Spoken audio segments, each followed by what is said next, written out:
저는 참 좋은 시간을 보냈습니다.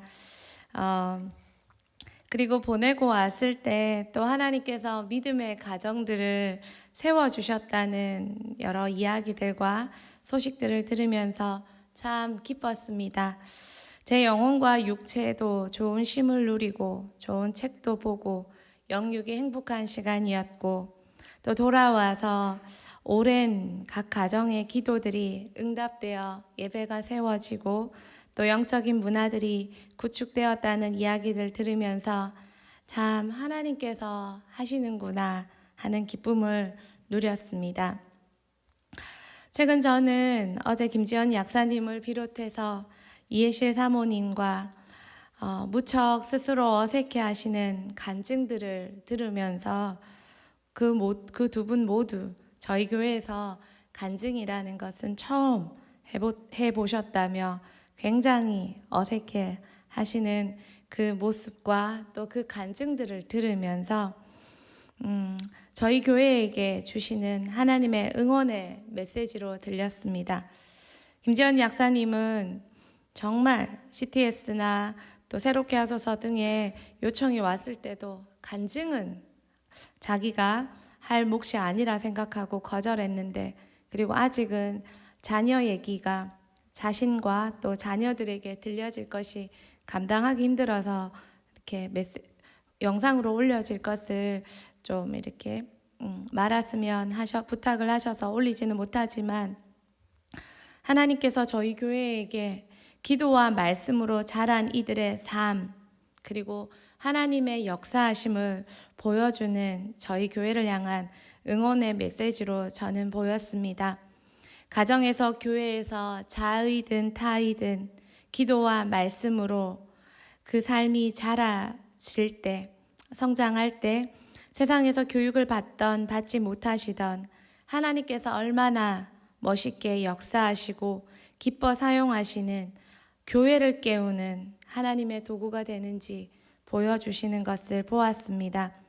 어제 오전 목사님 말씀처럼 대흥교회가 더욱 기도하는 세대를 깨우는 것, 그리고 또 암송대회, 처음으로 갖게 되는 암송대회와 대흥교회가 하고 있는 성경 일독, 큐티 등 이렇게 말씀으로 무장된 세대를 가르치는 것, 교육을 어떻게 할까 고민하지 마시고 교회가 가자는 대로 따라오실 때, 최선을 다와 따라와 보실 때 하나님께서 다음 세대는 우리를 통해 얼마나 더 큰 역사를 해 가실지 더 기대되고 소망되어지는 그런 시간이었습니다.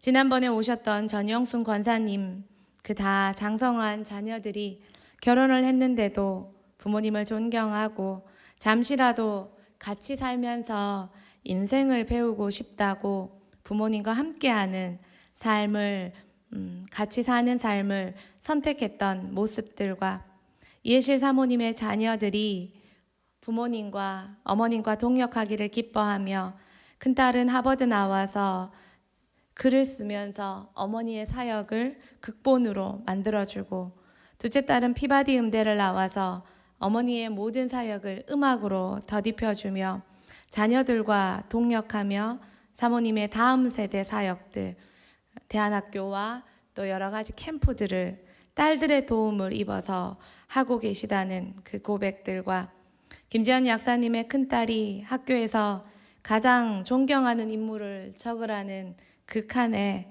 엄마라고 적어서 담임 선생님이 부모 면담하시면서 장난하는 줄 알았다고 하셨다는 이야기를 들으면서 복음의 가치를 깨닫고 매진하는 그 삶이 얼마나 아름답고 자녀와 가정에 복이 되는지를 생각해 보았습니다. 또 가정을 떠나 한국 교회에 얼마나 귀한 모습인지, 어쩌면 제도권이 되어 어떤 영역에는 아니라고 잠들어 있는 우리 교회들과 우리에게 하나님의 파수꾼이 되는 모습을 보면서, 다음 세대 우리 대흥교회는 하나님의 많은 파수꾼들이 일어나겠다라는 소망과 기대로 더 넘쳐지는 시간이었습니다. 모두가 시대적 기근으로 영적인 고갈과 경제적 건강적 어려움과 기근을 맞는 시대입니다. 그렇지만 이 시대 우리 대흥교회에 하나님 주시는 은혜는 기근이 아니라 얼마나 크고 큰 은혜인가. 한국교회를 많이 다녀보실 텐데 어떻습니까? 라는 질문에 빈익빈 부익부의 시대인 것 같다라는 이야기를 들으면서 우리 교회는 빈익빈이 아니라 감히 부익부의 은혜를 누리고 있구나라는 생각들이 그냥 감이 참 많이 들어서 너무 감사하고 좋았습니다. 그러면서 저는 최근에 정말 하나님께 또 한 가지 사모하는 은혜가 있습니다. 그것은 바로 회개의 은혜입니다. 오늘 본문은 하나님께서 주시는 물된 동산 같은 이사야 전반이 지나고 후반에 하나님의 은혜의 심판이 지나고 회복의 은혜, 축복의 은혜를 말씀해 주시는 영역입니다. 누구나 물된 동산 같고 부족하기보다는 흘러 넘치고 충만한, 그래서 흘러가는 인생을 소망합니다. 그런데 그러기 위해서 우리가 물론 하나님 주시는 많은 은혜를 누리지만 그러나 아직 우리 각자의 삶에서 저를 비롯해 부족하고 해결되어야 되고 더 성장해야 될 영역이 있는데 그 물된 동산이 되기 위해서 하나님 앞에 어찌해야 되는가? 오늘은 그 첫 번째로 회개하고 회개에 합당한 열매를 맺어갑시다 라고 함께 제안하고 싶습니다. 오늘 본문 9절 하반절부터 10절까지 한 번 더 같이 읽어보면 좋겠습니다. 같이 보겠습니다.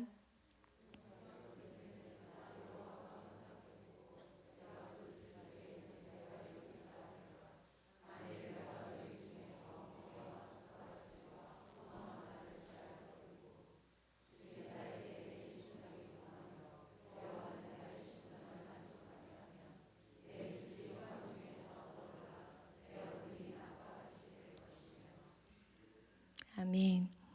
만일 내가 너희 중에서 멍에와 손가락질과 허망한 말을 제하여 버리고 줄인 자에게 내 심정이 동하고 괴로운 자의 심정을 만족하게 하면 우리의 삶을 돌이키라는 것입니다. 이스라엘의 삶을 율법과 교만으로 그리고 가난한 자를 착취하며 리더들의 많은 폐악에서 돌이키라는 것입니다. 하나님의 은총이 떠나지 않았다는 사인이 회개입니다. 회개는 심판이 아니라 돌이키라는 권고의 또한 회복의 사인입니다. 회개케 하시고 회복케 하시겠다는 하나님의 축복. 진짜 회개는 죄송합니다, 잘못했습니다 에서 그치지 않습니다. 내가 그랬구나 에서 마치지 않습니다. 진짜 회개는 죄의 조명에서 시작되어 회개에 합당한 열매에서 끝을 맺어야 진정한 회개의 완성입니다. 내가 그랬구나, 우리 가정이 이랬구나, 이것은 회개의 시작입니다. 회개의 마침은 회개에 합당한 열매가 맺혀졌는지까지입니다. 저도 우리 교회도 모두가 더 회개의 은혜를 누리기를 정말 많이 소망하고 있습니다. 그것이 죄였구나, 돌이키게 되는 은혜, 그 은혜를 사모합니다. 유명한 회개의 찬양 중에 천부여 의지없어서라는 찬양이 있습니다. 이 찬양의 첫 번째 가사 중에 천부여 의지없어서 손들고 옵니다 라는 찬양 가사가 있습니다. 저는 이 찬양에서 어릴 때는 뜻을 몰랐습니다. 의지 없어서 손들고 옵니다. 의지가 없다는 것이 뭘까? 그러니까 내 의지, will, 없는가? 영어 가사에 보면 No other help I know라고 되어 있습니다. 나를 도와줄 자가 없어서, 의지할 자가 없어서. 그래서 하나님 앞에 온다는 것입니다. 여러분은 그 가난한 마음으로 하나님 앞에 나아가서 도와주세요. 잘못했습니다. 하나님밖에 나를 도와줄 분이 없습니다. 라는 그 기도를 하고 계십니까? 회개는 정말 겸손한 고백이고 진짜 가난한 자들이, 도망갈 데 없는 자들이, 도와줄 데 없는 자들이 하나님 앞에 하는 고백입니다. 주님, 나를 외면하시면 내가 어디 가리이까? 내 죄를 씻기 위하여 피 흘려 주시니 곧 회개하는 마음으로 주 앞에 옵니다. 전부터 계신 주께서 영 죽을 영혼을 보혈로 구해 주시니 그 사랑 한없네. 나 예수 의지함으로 큰 권능 받아서 주 앞에 구한 모든 것 늘 얻겠습니다. 어쩌면 3절은 가장 큰 간구의 고백입니다. 나 예수님께 이렇게 회개하고 예수님만 의지하기 때문에 예수님 앞에 구했던 그 모든 기도 제목들 다 받겠다는 말입니다. 이 찬양은 찰스 웨슬리가 작시했습니다. 1741년에 그가 회개와 용서의 찬양으로 그가 작시했고, 곡조는 우리가 잘 아는 송구영신 작별의 노래, 이 노래에 붙여진 찬양입니다. 회개는 평생 지속돼야 될 생활 양식입니다. 회개하는 마음의 변화에서 시작해서 삶의 변화까지 이어지고, 그때까지 삶이 변화될 때까지, 열매가 삶으로 나타날 때까지 기도해야 됩니다. 그래서 회개는 일시적인 것이 아니라 지속적인 것입니다. 회개에 합당한 열매를 맺혀 졌는가? 존 비비어의 회개라는 책 속에서 그렇다면 회개에 합당한 열매, 나 회개해야겠는데, 나 이런 거 잘못됐는데, 회개에 합당한 열매, 그 열매가 어떤 건지 구체적으로 살펴봄으로 이 열매들이 맺힐 때까지 기도하셔서 회개에 합당한 열매를 맺으시고, 그래서 물된 동산이 되는 은혜가 우리 교회와 여러분의 가정에 넘치기를 축복합니다. 회개에 합당한 열매 첫 번째는 간절함, 부지런함입니다. 부지런함이 회복되어야 합니다. 마음의 뜻을 정하면 사람은 간절해지고 한 곳에 집중하고 부지런해집니다. 히브리서 11장 6절 말씀 같이 한번 보도록 하겠습니다.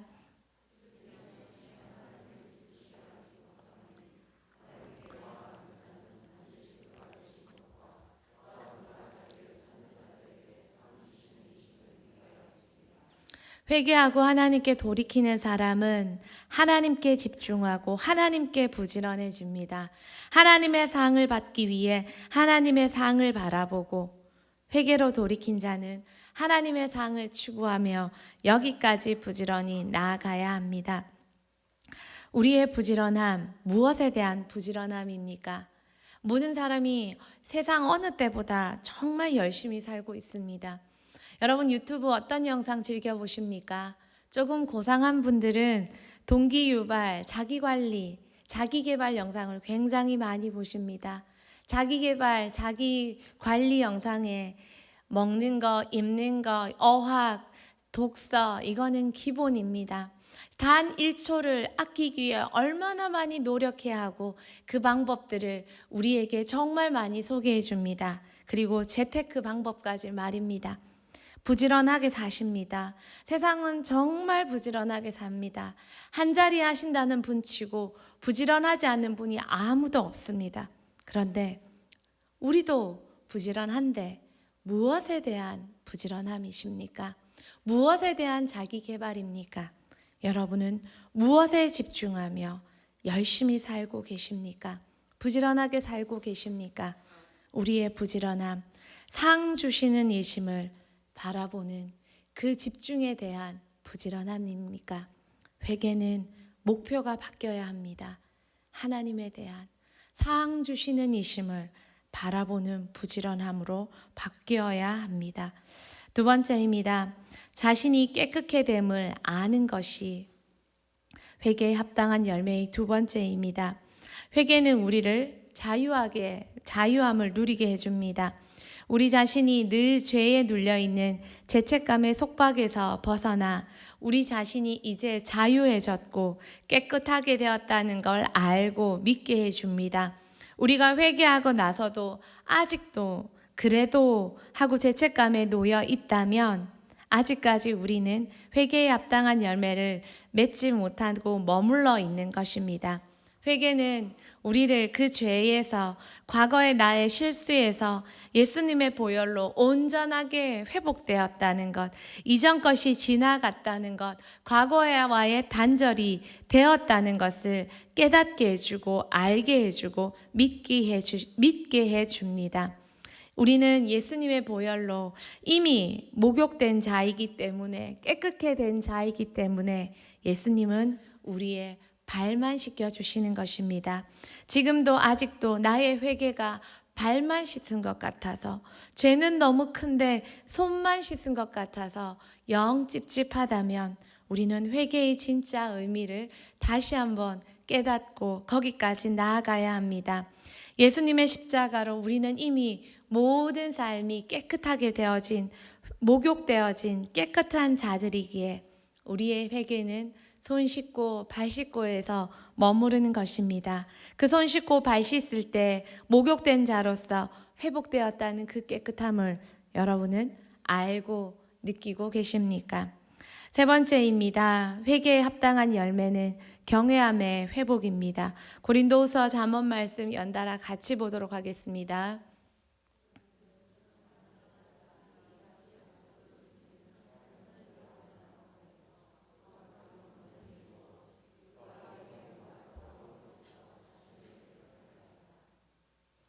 잠언 말씀요.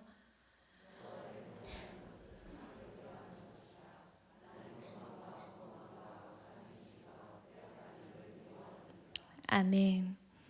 신앙의 경건은, 회개의 회복은 하나님을 두려워하면서 우리가 나타나야 합니다. 창조주를 두려워할 줄 아는 것이 바른 신앙입니다. 여러분이 바른 회개가 되어졌다면 눈치 보지 않고 제멋대로 구는 신앙이 지속되는 것이 아니라 진정한 회개가 이루어졌을 때 하나님이 얼마나 좋지만 얼마나 무서운지 알게 되는 것입니다. 여러분, 이 시대의 아이들은 너무 친구 같은 부모님 속에서 무서운 걸 배우지 못했습니다. 그냥 꾸짖고 훈계받는 것에서 끝이 나서 부모는 마냥 친구입니다. 그래서 되려 아이들이 부모를 꾸짖습니다. 그런 모습을 볼라치면 참 낯뜨겁고 부끄럽습니다. 그래서 성경은 그렇게도 지독하게 자녀를 때리는데 죄 앞에서 죽기까지 때리라고 말하는가 봅니다. 무서운 것을, 무서운 존재가 있다는 걸 배우고 알아야 하기 때문입니다. 회개는, 진정한 회개는 하나님이 얼마나 두려운 존재인지, 무서운 존재인지, 우리의 죄가 얼마나 지독하게, 어쩌면 매를 통해 배우더라도 또한 매를 넘어서 하나님 앞에 얼마나 죄송하고 부끄럽고 아프고 무서운 것인지 깨닫는 것입니다. 진정한 회개는 그 깨달음 앞에서 하나님을 경외하고 두려워하고 그 하나님 앞에 무서워할 줄 암을 배우는 것입니다. 네 번째입니다. 회개에 합당한 열매는 사모함이 회복되는 것입니다. 사모함의 회복이 바로 회개에 합당한 열매입니다. 그분만이 하나님 되시기에 그것이 믿어질 때 우리는 더욱 그분을 사모하고 기도하게 됩니다. 그리고 그분 앞에 구하게 됩니다. 우리는 다 압니다. 기도하면 되고, 대흥교회에 계시는 분은 다 압니다. 말씀 들었기 때문에 또 이렇게 많이 기도에 대해서 강조함을 듣기 때문에 아십니다. 기도하면 되고 또 기도하면 하나님이 역사하신다는 걸 많은 가정의 간증의 소문으로 알게 됩니다. 그런데 이렇게 말씀하십니다. 기도하면 되지. 아는데 기도할 간절함이 안 생기는데 어떡하노? 기도할 마음이 안 생기는데 어떡하노? 맞습니다. 그 간절함이 회개의 열매입니다. 간절함이 없는 분들, 기도할 줄 알지만 기도할 마음이 안 생기시는 것들, 그 마음이 안 생기시는 분들, 그 마음에 생기는 것, 그것은 회개로 돌아가야 됩니다. 기도의 자리에 앉아서 내 상황이 너무 억울하고 너무 답답하고 너무 안타깝고 너무 안 좋은데도 불구하고 내 마음은 냉랭하게 하나님 앞에 사모함이 없고 상황은 어려운데 하나님 앞에 오면 답답하고 그냥 앉아 계신 우리의 마음이 회개의 자리로 돌아가서 하나님 앞에서 이 마음이 왜 이렇게 되었는지 이 냉랭함을 다시 돌이켜 하나님 앞에 회개의 시작으로 가야 합니다. 하나님, 내가 어디서부터 하나님 앞에 이 믿음과 이 신앙의 자세가 어긋났는지 보여달라고, 가르쳐달라고, 알지 못하지만 하나님 앞에 회개의 은혜를 부어달라고 나아갈 때 하나님의 은혜가, 그때가 임할 때, 회개의 은혜가 부어질 때, 그리고 그 회개의 은혜가 부어져 회개의 열매가 맺혀질 때 그 간절함이 회복되는 것입니다. 기도할 줄 모르고 기도할 마음이 없다고 그냥 그렇게 먼 발치에 서 있는 것이 아니라 기도할 마음이 없는 그 자체가 죄송하지만 하나님 앞에 지독하게 회개해야 될 상태라는 것을 우리는 깨달아야 합니다.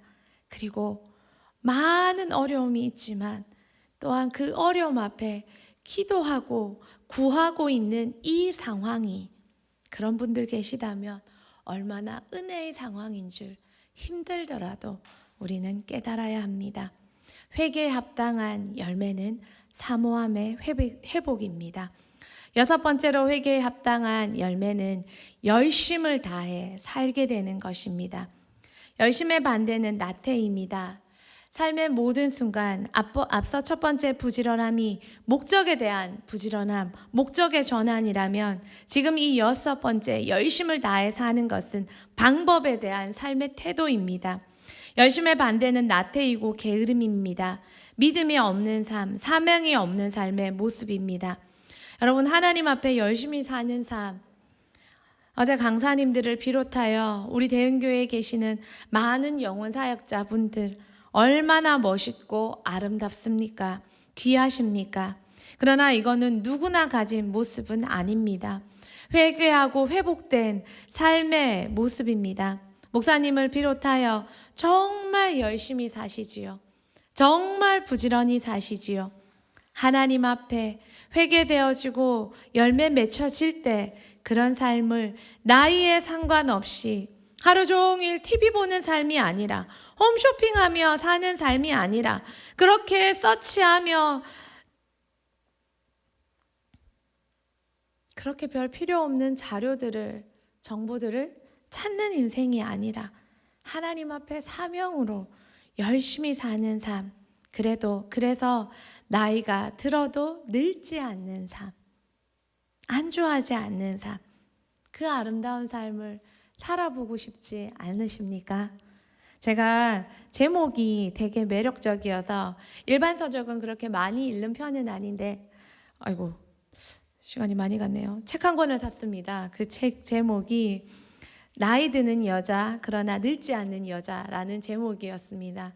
샀는데 내용을 보니까 내용은 좀 아니더라고요. 그래서 늙지 않기 위해서 몸매 관리 어떻게 하고 뭐 이런 거였는데, 물론 필요하겠지만 제목이 참 좋았습니다.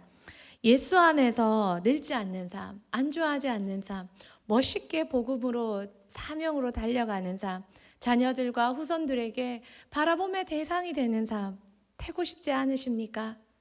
회개에 합당한 열매, 포기하지 말고 계속 회개하며 나아갈 때 그 합당한 열매가 맺혀질 때 우리도 이렇게 살 수 있다는 것입니다. 요한복음 2장 17절에 넘어가서 예수님께서 성전을 더럽게 하는 자들을 바라보시며 속이 상하셔서 환전상을 뒤엎으시고 분노하고 소리 지르시며 예수님이 말씀하셨습니다. 주의 전을 사모하는 열심이 나를 삼켰다고. 하나님의 전을 사랑하는 그 마음이 하나님의 성전을 더럽히는 사람을 볼 때 가만히 못 계셔서 화내시고 소리 지르시고 짜증내시면서 그렇게 살지 말라고 외치셨다는 것입니다. 누가 이 열심에 살 수 있습니까? 회개에 합당한 삶으로 회복되어서 그 복음과 사명으로 열심히 된 자만이 분노할 수 있고 소리칠 수 있고 맺힐 수 있다는 것입니다. 여러분 잘못된 온유에 속고 계시지 않습니까? 나태함에 속고 있지 않습니까? 그래 살아도 괜찮고 저래 살아도 괜찮고 아무 할 말 없는 인생이 되고 있지 않습니까? 그래 살면 안 된다고 자손들과 후손들에게 할 말 있는 인생이 되어주셔야 되지 않습니까? 한국교회에 왜 이렇게 왔습니까? 꾸짖어 주시는 어른들이 없기 때문은 아닙니까? 꾸짖어 주시는 어른, 꾸짖을 수 있는 그 위치에 있는 어른들, 그 어른을 가진 우리 교회가 너무 좋지 않습니까? 여러분, 우리가 나이 들었을 때 꾸짖을 수 있는 그 삶이 되고 싶지 않으십니까? 하나님을 향한 열심의 삶, 그것은 회개에 합당한 삶을 열매를 맺어가는 자만이 할 수 있다는 것입니다. 마지막 일곱 번째로 회개에 합당한 삶은 순종하는 삶을 살게 됩니다. 야고보서 4장 7절 말씀, 시간이 많이 갔지만 한번 같이 읽도록 하겠습니다.